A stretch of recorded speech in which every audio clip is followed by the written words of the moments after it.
Serious, what is a conspiracy theory you actually believe in? A good chunk of AskReddit threads are from BuzzFeed employees looking for their next article. Edit. I've been on 5 of these articles and I know you'll see this.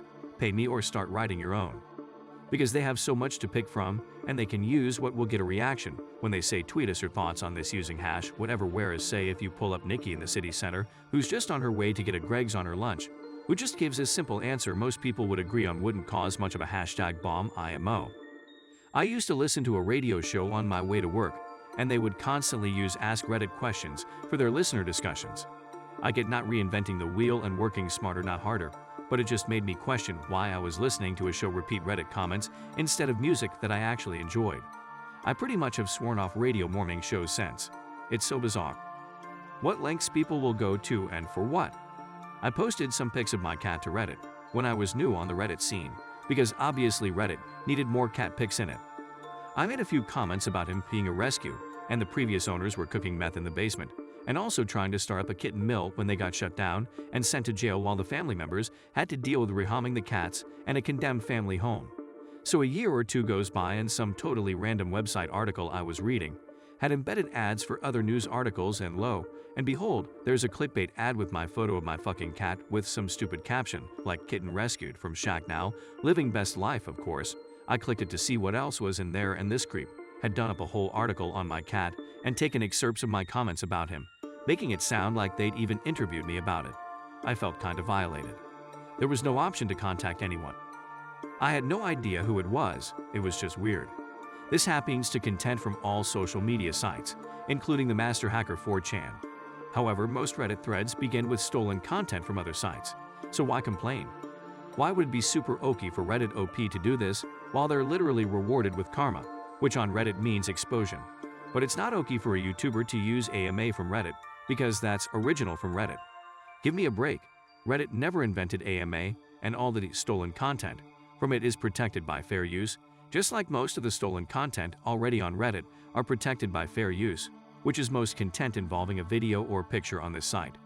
Another difference between these social media sites, YouTube, Facebook, Twitch vs Reddit, is that many Ogden allow their ops to make money on both original and fair use content, while Reddit takes all the profit from medals and stuff.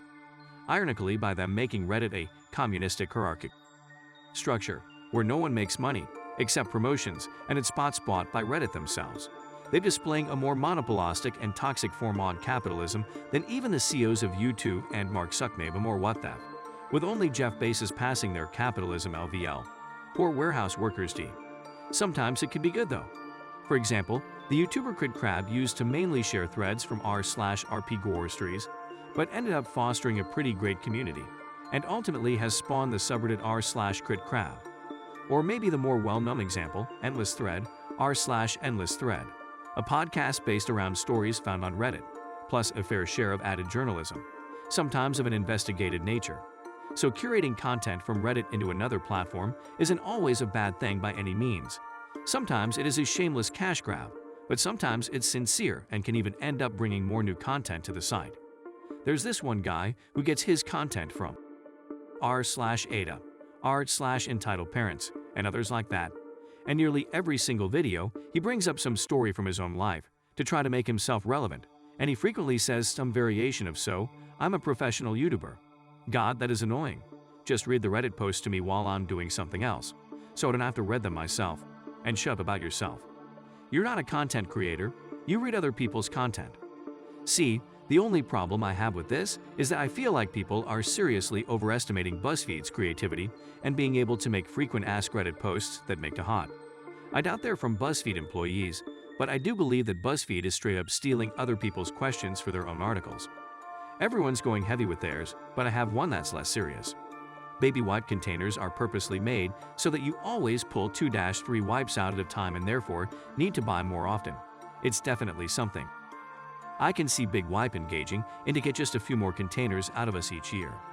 I always just popped my pimples as a teenager and then washed my face with a small amount of Dawn Blue Dish soap, not even a lot.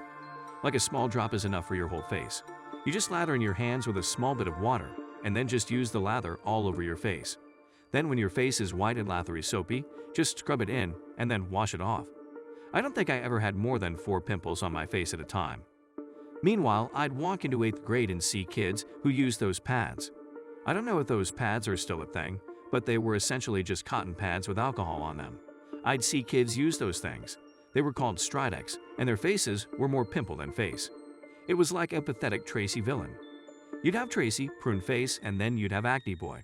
You'd be scared to get close to one of those kids, because you'd be afraid one of their thousands of whiteheads would pop with such a velocity that the shock waves of the impending burst would register on the Richter scale. You didn't want to be in the splatter zone. It was the one kind of mess that would even gross out Gallagher. Meanwhile, I'd have like 0-4 pimples at any given time, but I was still made fun of and made an outcast because I was fat and teens are heartless. So you teenagers, just all of you.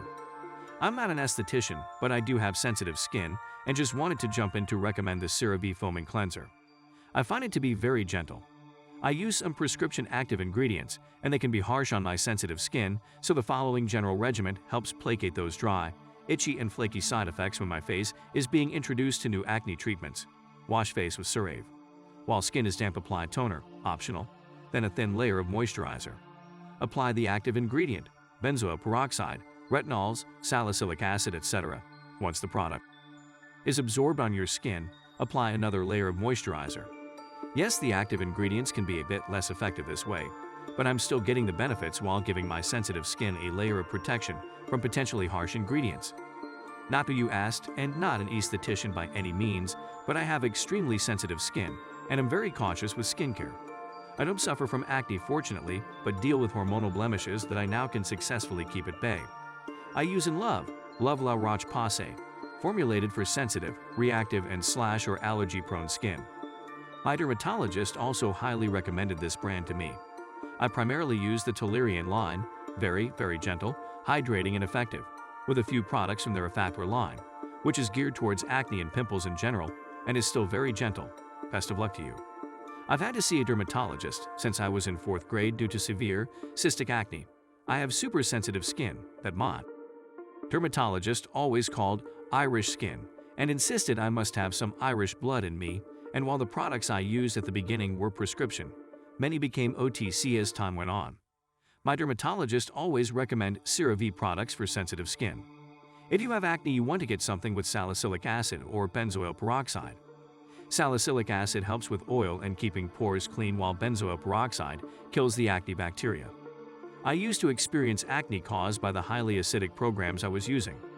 The only thing that made it go away for me was steaming hot rag over my face in the difficult areas with some minor dabbing and cleaning to get rid of the oil. I'd do it in the shower once a day and sometimes before bed. Any actual chemicals caused me serious rebound and made it all worse.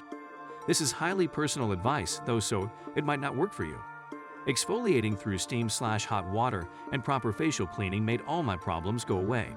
Edit, steaming hot for me was max temp shower sink water soaked into the rag. Both seem to work fine if you allow the rag / towel to properly exfoliate your face.